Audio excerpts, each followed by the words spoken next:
Hello students, welcome back to Prepon. These days we are discussing 50 series and in 50 series we are discussing revolutionary movement. Freedom struggle की वो branch जो अपने तरीके का freedom struggle चला रही है और वो आत्म बलिदान के तहत ही तरीके से ही फ्रीडम स्ट्रगल कैरी ऑन करना चाहते हैं, देश को आज़ाद कराना चाहते हैं। उसी में हमने डिस्कस किया कि कैसे भारत के बाहर और भारत के अंदर दोनों जगह चल रही थी। भारत के बाहर कल हमने डिस्कस किया था गदर मूवमेंट और वो छोटे छोटे इवेंट जो भारत के बाहर हो रहे थे।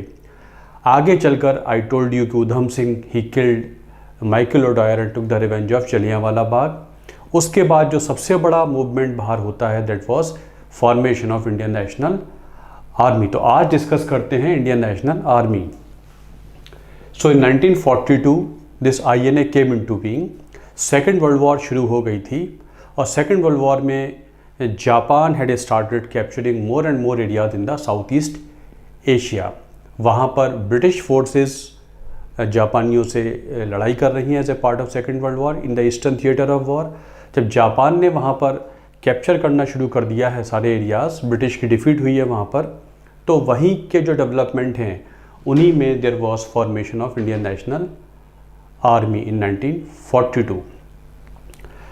जब ब्रिटिश इंडियन फोर्सेस जापान में हारी हैं, साउथ ईस्ट एशिया में हारी हैं, तो the British escaped from there and leaving Indians over there as prisoners of war. भारतीयों को वहाँ छोड़ आए हैं, उनको एस्केप कराए हैं वहाँ से, और Indians became prisoners of war in the hands of Japanese.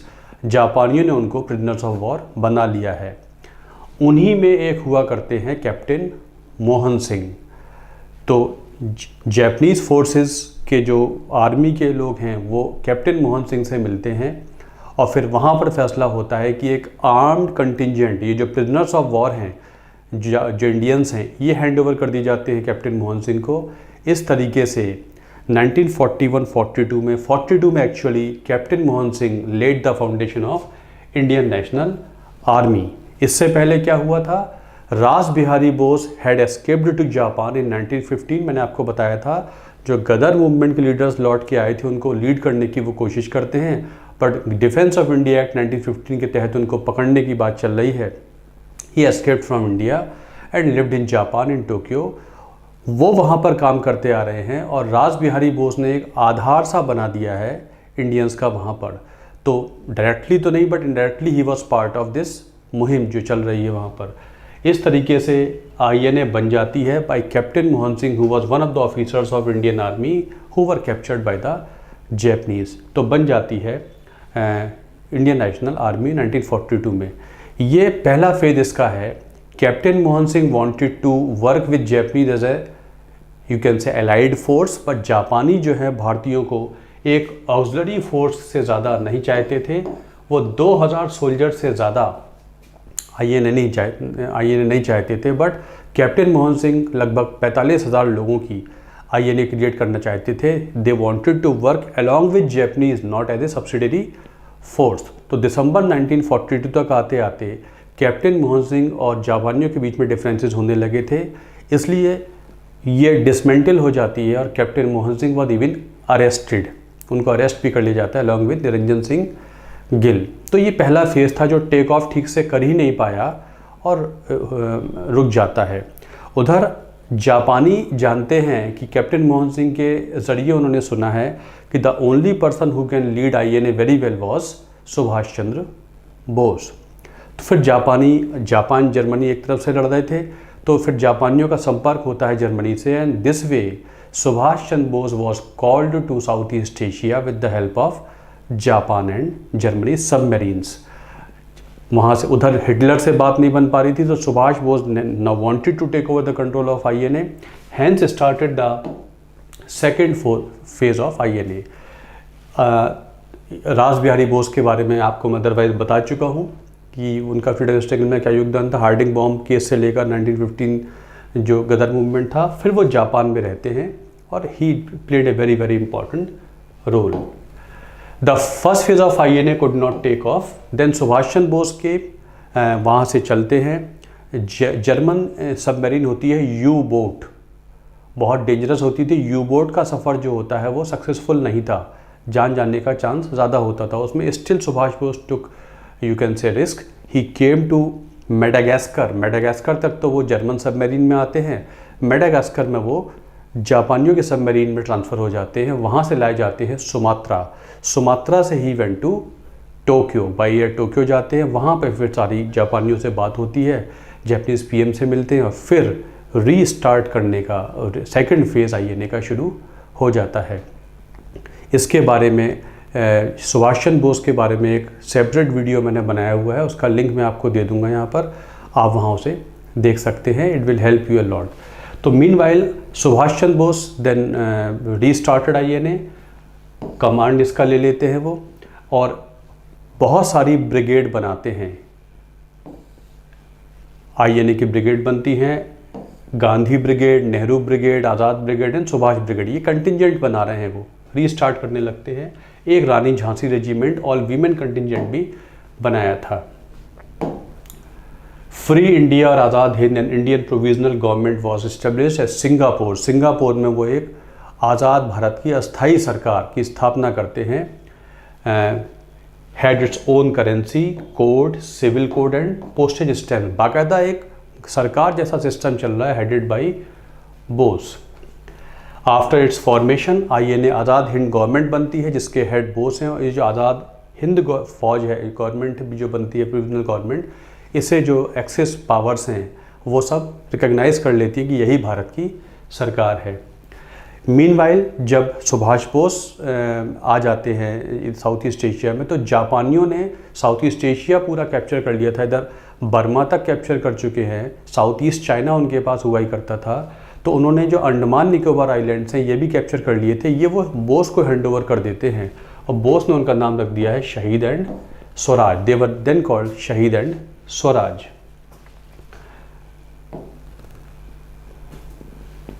Bose formed the provincial government of Azad Hind Provisional Free India in Singapore in 1943 within, और यहाँ से वो करते हैं। बाद में रंगून और सिंगापुर में इसके दो हेडक्वार्टर्स बन जाते हैं। It was something about this. Now Rani Jhansi brigade, अब महिलाओं का योगदान भी लेते हैं वो। जितनी महिलाएं वहाँ हुआ करती थी, they were formed into a contingent named after Rani Jhansi regiment led by captain Lakshmi Sahgal. शुरू में तो उनको नॉन कॉम्बैट रोल दिया गया था, but when the women objected कि हमको कॉम्बैट रोल दिया जाए, तो फिर उनको मिलिट्री ट्रेनिंग दी जाती है and they did combat role also. So it was led by captain Lakshmi Sahgal. Bose ने जो आज़ाद हिंद फौज है, आईएनए है, उसका स्लोगन जय हिंद भी कॉइन किया है और एक गवर्नमेंट भी चलाते हैं रंगून और सिंगापुर से। It was recognised by various countries. Bose carry on कर रहे हैं इस गवर्नमेंट को, और आईएनए एक एलाइड फोर्स के तौर पे जापानियों के साथ काम करती जा रही है। और वो जीतते जीतते भारत में एंटर कर जाते हैं बर्मा से होते हुए और मणिपुर पहुंचने लगते हैं। मणिपुर में वो मार्च में तक पहुंच जाते हैं और मार्च अप्रैल तक मणिपुर में बैटल ऑफ इम्फाल होती है। बट मणिपुर की बैटल जो होती है वहाँ वो हारने लगते हैं। बैटल ऑफ इम्फाल इसे कह देते हैं, अप्रैल 1944। इसमें जो एलाइड फोर्सेस का जो एफर्ट था वो ज़्यादा भारी पड़ गया और आईएनए को कभी जापानियों ने एक प्रॉपर बराबर का रिकॉर्ड दिया नहीं। तो वो जो टोटल मैनेजमेंट था, कमांड में जो ये जो जापानीज़ और आईएनए का कमांड था ये वीक था। उधर जो एयर कवर था इनके पास उतना बेहतर नहीं था और हालात भी बिगड़ने लगे हैं। ऐसे में जापानियों को और आईएनए को रिट्रीट करना पड़ता है और रिट्रीट करते करते तो उनकी और हालत ख़राब होने लगती है। तो जब मिड 1944 के बाद उनको वापस आना पड़ता है और इट वाज इम्फाल जो था वो एक पॉइंट था जहाँ से जिससे आगे आईएनए नहीं पहुँच पाता है। यहीं पर मोइरांग नाम की जगह है इम्फाल के पास, यहीं पर ट्राई कलर फहराया गया था। Tricolour was unfurled. यहीं पर तिरंगा इन दिनों फहराया गया था। इम्फाल के बाद ये जगह है, वहाँ पर एक म्यूज़ियम भी बना हुआ है। रिवर्सेस होने लगे हैं and they could not move on.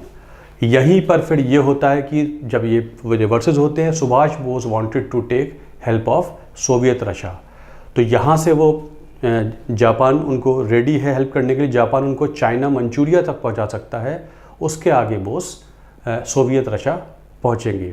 तो यहाँ से वो उड़ते हैं और ताइवान से जब वो हवाई जहाज लेते हैं 18 अगस्त 1945 को कि सोवियत रशिया जाके वहाँ से हेल्प मांगेंगे, तभी ये बताया गया कि उनका वो क्रैश हो जाता है सपोजिटली उसमें, और उसके बाद उनकी डेथ हो जाती है। तो जब आईएनए कूच करने जा रही है भारत की, उन्हीं दिनों सुभाष बोस ने रेडियो प्रसारण से बोला है, we want your blessings father of the nation. Gandhi ji को राष्ट्रपिता कह के संबोधित करते हैं वो जुलाई 1944 में, जब वो फ्रीडम स्ट्रगल के लिए काम कर रहे थे और आईएनए भारत पे आकर, ये था कि भारत आईएनए पहुंचेगी और वहाँ पर बहुत सारे रिबेल्स हैं, वो आईएनए को सपोर्ट करेंगे and India will be freed, ये प्लानिंग बनाई गई थी। उधर फिर हिरोशिमा नागासाकी के बाद का मैंने आपको बताया, हिरोशिमा 6 अगस्त 9 अगस्त को हिरोशिमा नागासाकी हो जाता है। उसके बाद Bose wanted to go over there, Formosa Taiwan से जो जिस एयर क्रैश हुआ था उसमें सपोजिटली ही डाइड, और after that event he died, उनकी सपोजिटली डेथ हो जाती है। Bose died and this way INA came to an end. अब आईएनए का इम्पैक्ट क्या हुआ? INA failed to achieve its goal, but it was a significant impact on freedom struggle.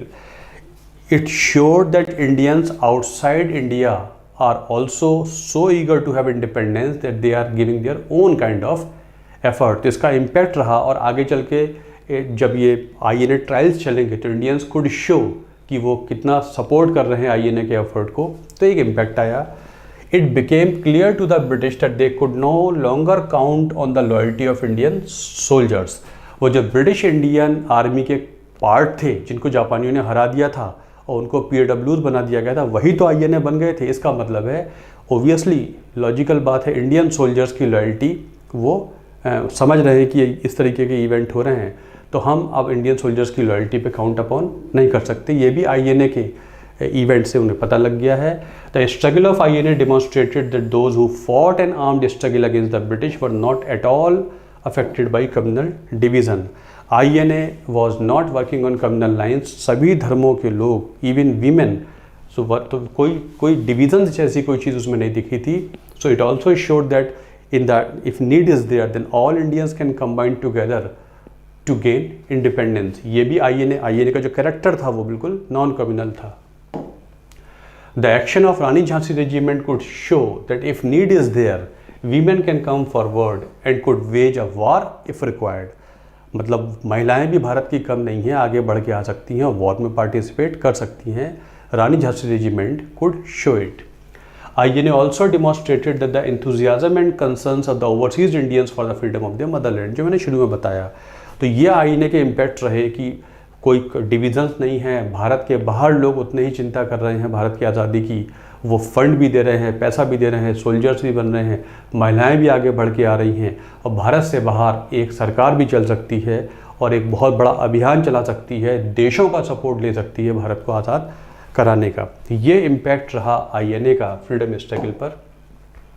अब INA obviously हार गई है, तो फिर आईएनए के ऑफिसर्स को का काम बगावत माना गया, और बगावत जो किंग एम्परर के खिलाफ की है उसके लिए होते हैं रेड फोर्ट ट्रायल्स। 1945 में शुरू होते हैं रेड फोर्ट ट्रायल्स, मतलब लाल किले का मुकदमा। एक तो चला था बहादुर शाह जफ़र पे, और फिर आईएनए के सोल्जर्स पे, इन्हें आईएनए ट्रायल्स भी कह देते हैं। उनको बागी माना गया है, और ब्रिटिश आर्मी नहीं चाहती है कि आर्मी के इस तरीके के काम है उन्हें ऐसे ही छोड़ दिया जाए बिना मुकदमे के, तो ये गलत मैसेज जाएगा और प्रॉब्लम हो सकती हैं, तो they wanted to give them punishment, इसलिए आईएनए ट्रायल्स होते हैं। लाल किले में ये ट्रायल किया गया। जब ऐसा होता है तो फिर कांग्रेस एक कमेटी बनाती है, डिफेंस कमेटी बनाती है कि हम अपने आईएनए के ऑफिसर्स को सेव करेंगे, डिफेंड करेंगे। तो इट वाज, और जो 3 ऑफिसर्स थे, Prem Kumar Sahgal, G S Dhillon and Shahnawaz Khan, incidentally Hindu, Muslim and Sikh ये हुआ करते थे। तो इनको डिफेंड करने के लिए एक कांग्रेस डिफेंस कमेटी बनती है। INA trial opens in Red Fort, Shahnawaz, Dhillon, Sahgal, defence council बनती है जिसमें गुड नंबर ऑफ इंडियन जो वकील हैं वो आते हैं। तो इसमें भूलाबाई देसाई इस डिफेंस कमेटी के हेड हैं, मतलब ये सब वकील बनकर डिफेंड करेंगे। जवाहरलाल नेहरू हैं, KN काटजू हैं, तेज बहादुर सप्रू हैं, आसफ अली हैं। ये 5 वकीलों की एक बनते हैं ग्रुप की भारतीयों को हम सपोर्ट करेंगे। जो इस तरीके से ये मुकदमा चलता है और नेहरू बहुत सालों बाद वकील बन के इसमें एक्ट करते हैं। मुकदमा कांग्रेस हार जाती है। पूरे भारत में सपोर्ट मिला है आईएनए ट्रायल्स में। सारे भारत के लोग, even army officers and even government departments के लोग या गवर्नमेंट के लोग हैं, वो भी खुलकर आईएनए के सपोर्ट में आए हैं। मतलब 1945-46 में वो हालात पैदा हो गए थे कि अंग्रेज समझने लगे हैं कि अब यहाँ रुक पाना संभव नहीं है। आईएनए ट्रायल्स ने ये दिखा दिया था कि भारत में भी बगावत के हालात बनने लगे। Even army officers are coming forward, जो ब्रिटिश आर्मी में काम करते हैं, जो इंडियन एलिमेंट के लोग हैं, कि हम सपोर्ट करेंगे आईएनए को। तो दिस वे मुकदमा तो हार जाते हैं, कांग्रेस कमेटी हार जाती है, बट जो उस समय के हालात चल रहे थे, ऐसे में जो अंग्रेज़ हैं वो एमनेस्टी दे देते हैं, सभी को माफ़ी दे देते हैं। इनको आईएनए ट्रायल्स कहा गया। This way the saga of INA came to an end. तो these were certain small events और big events which took place outside India for the support of freedom struggle.